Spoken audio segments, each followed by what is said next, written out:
also avails and creates a platform for children to discuss on issues confronting their development as well as map out ways of addressing them. Key is the issue of early marriage, which is the national theme for the Day of the African Child in the Gambia.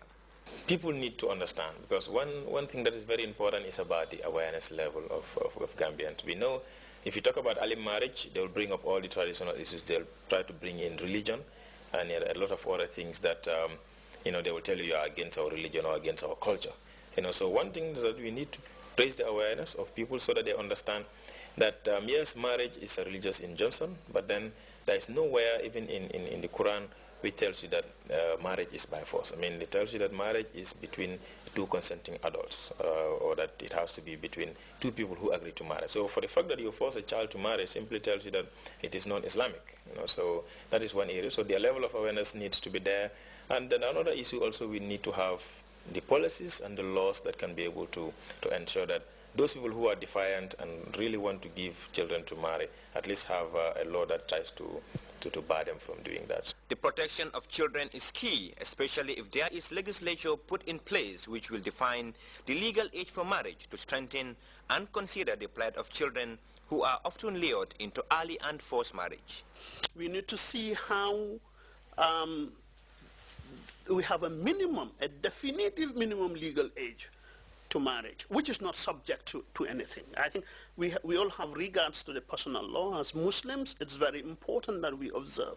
But I am sure Islam also would frown upon anything that science, that health has shown could have an adverse effect on one's life. So Islam is opposed to anything that would hamper one's development or one's health. Especially children. The Day of the African Child is a day that should not just be commemorated once in a year, but on a daily basis as children all over the continent continue to face all forms of violations that hinders their development. It is important that all efforts are put in every day to protect children at all times. Reporting for Grts News, I am Abdullah Baji. The School of Arts and Sciences of the University of the Gambia, in collaboration with students studying literary theory and criticism, recently unveiled a historic research on the impact of the famous novel Things Fall Apart by Chinua Achebe in Gambian upper basic schools.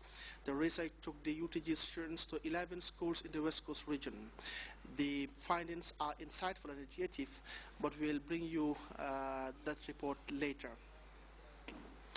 Northern Ireland to host the G8 summit, haunted by its checkered history of instability and scenes of bombing. How will Belfast handle this elite meeting, with protesters promising to blight the show?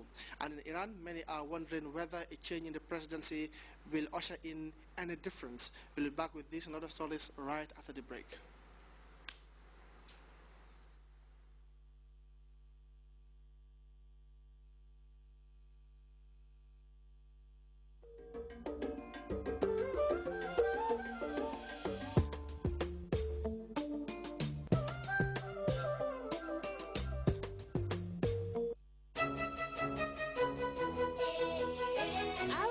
Ghana's leading ICT company, assemblers of mobile phones and computers, is now in the Gambia too.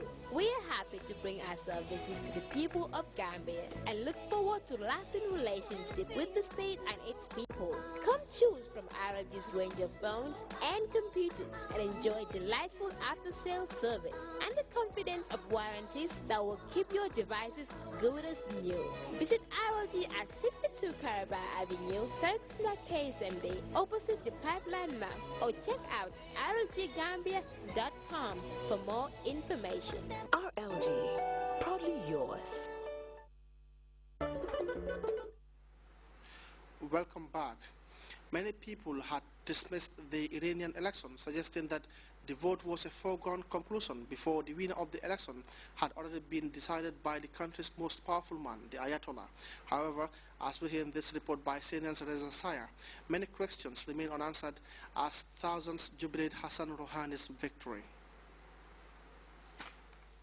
Moderate cleric Hassan Rouhani is the winner of Iran's presidential elections. an outcome that has energized Iranian reformists desperate for change and stunned regime critics who said the vote was a sham and Rouhani would never beat his ultra-conservative opponents. His rivals were viewed as staunch regime loyalists, the powerful supreme leader's trusted yes-men. Rouhani trounced them all, winning more than 50% of the vote to avoid a second-round runoff. When campaigning kicked off last month, few analysts picked Rouhani to win. But his campaign quickly gained steam when he did what few Iranian politicians dare: criticize the regime. His attacks were tactful and subtle, yet passionate. He fired up campaign rallies by condemning the regime's tight grip on security, calling for reform and better relations with the West. Suddenly, Iran's young reformists and pro-democracy activists, who initially said they would boycott the vote, started paying attention. Turnout of more than 70% suggests many eventually came out and voted for Rouhani. His landslide win shows Iranians want reform, but it's far from clear if Rouhani can deliver. Despite his new title as reformist, Rouhani has long been viewed as part of Iran's ruling establishment, dominated by Iran's ultimate authority, the supreme leader, Ayatollah Ali Khamenei. Reform and improved relations with the West won't happen without the supreme leader's approval. However, for the first time in a long time, reformists appear to have a voice in Iran's halls of power, backed by a dominating election day win.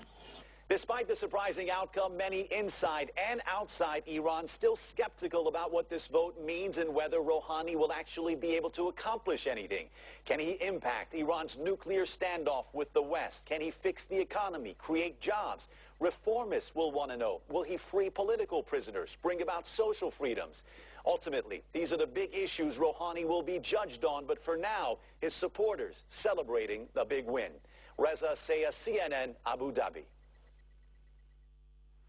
Free trade within member nations, crackdown on banking secrecy, and tax avoidance are some of the major issues to dominate the G8 summit when it opens in Northern Ireland next week. Jim Bolden tells us that summit will attempt to look at a myriad of challenges facing developed countries. The G8 venue, roads closed, a huge fence erected around the resort. A difficult road ahead for motorists and the organisers of this summit. It's taking place in part of the UK that's had decades of tight security and terrorist threats. Northern Ireland's rhythms of life are often characterised by profound sectarian divisions. Here, mostly Protestant loyalists who want to remain part of the UK celebrate their heritage. And in other parts of the province, Catholic nationalists who want to be part of the Republic of Ireland celebrate theirs.